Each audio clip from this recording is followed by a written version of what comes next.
বরিশালে আওয়ামী লীগের দুপক্ষের সংঘর্ষ, গুলিবদ্ধ এক। সড়ক দুর্ঘটনায় পটুয়াখালীতে একই পরিবারের 4 জনের দাফন সম্পন্ন। কক্ষ পরিষ্কার করতে বিলম্ব হওয়ায় মাদ্রাসা ছাত্রকে পিটিয়ে জখম। ঝালকাঠিতে নির্বাচনী আচরণবিধি লঙ্ঘন করায় চেয়ারম্যান প্রার্থীকে শোকজ। বরিশালে ব্রেক ফেল করা বাসের চাপায় হেলপার নিহত। ট্রেনের ধাক্কায় প্রাণ হারালেন পুলিশ কর্মকর্তা। ভোলায় 1,500 টাকা কেজির নিচে মিলছে না ইলিশ। 2-3 দিনের মধ্যে কমবে তাপ, বাড়বে বৃষ্টি। এতক্ষণ শুনলেন সংবাদ শিরোনাম, এখন বিস্তারিত। বরিশালের গৌরনদী উপজেলায় স্থানীয় আওয়ামী লীগের দুই পক্ষের সংঘর্ষে 3 জন আহত হয়েছে। আহতদের মধ্যে গুলিবদ্ধ হয়েছেন একজন। আহত সবাই বরিশালের শেরেবাংলা মেডিকেল কলেজ হাসপাতালে চিকিৎসাধীন রয়েছেন। তাদের অবস্থা গুরুতর বলে জানান কর্তব্যরত চিকিৎসক।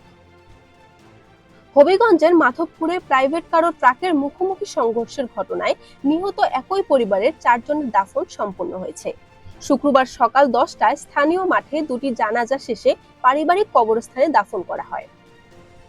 কক্ষ পরিষ্কার করতে বিলম্ব হওয়ায় শিক্ষক হাফেজ আবু আক্কাস হেলালি মাদ্রাসার ছাত্র আরিফুল ইসলাম মাহিকে পানি ভরা বোতল দিয়ে পিটিয়ে গুরুতর জখম করেছে বলে অভিযোগ পাওয়া গেছে।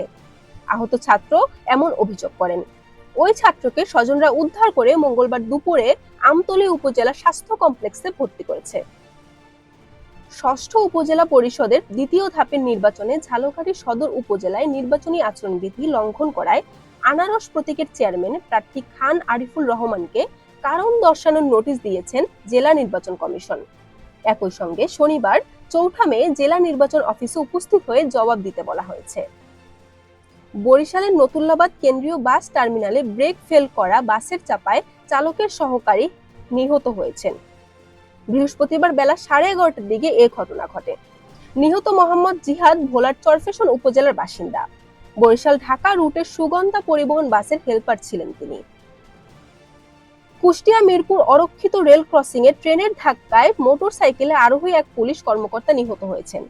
শুক্রবার দুপুরে 1:30টার দিকে উপজেলার কুশা ইউনিয়নে এ দুর্ঘটনা ঘটে। প্রায় 1.5 কিলোমিটার মোটরসাইকেল সহ আরোহীকে টেনে নিয়ে যায় ট্রেনটি। ভোলায় 1,500 টাকার কমে মিলছে না ইলিশ। জেলার বিভিন্ন হাটবাজারে দাম বেশি হওয়ায় ইলিশ কিনতে হিমশিম খাচ্ছেন ক্রেতারা।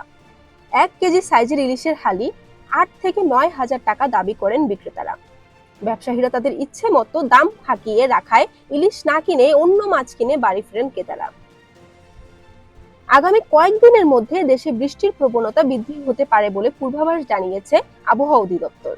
এতে ধীরে ধীরে তাপমাত্রা সহনীয় হয়ে আসবে। পূর্বাভাসে বলেছে এই মাসের অতি তীব্র তাপদাহের তেমন সম্ভাবনা নেই। এদিকে চট্টগ্রাম, সিলেট বিভাগের বিভিন্ন জেলার পাশাপাশি ঢাকায় শুক্রবারে বৃষ্টির সম্ভাবনা আছে বলে জানিয়েছে আবহাওয়া অধিদপ্তর। বরিশাল.নিউজ।